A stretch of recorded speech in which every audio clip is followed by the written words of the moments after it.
in irgendeiner Bucht bringen. Die Sonne feiert auf der Hand,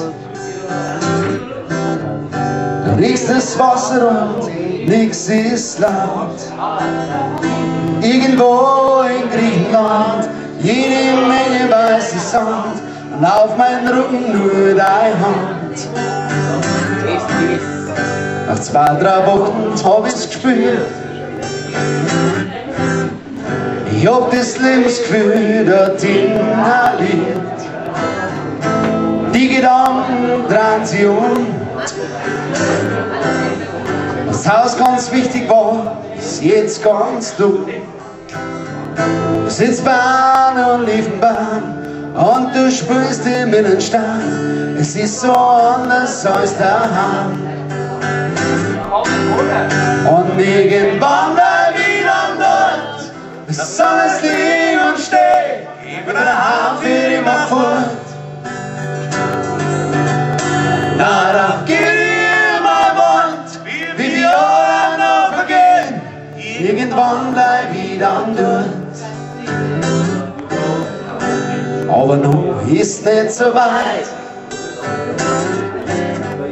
Noch was tun wie für die Eitelkeit. Und bevor der Herzinfarkt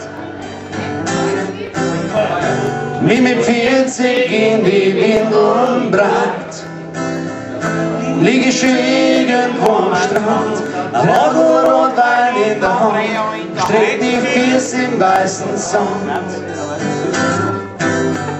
Und irgendwann bleib ich dann dort, bis alles liegt und steht, geht bei der Hand für immer fort.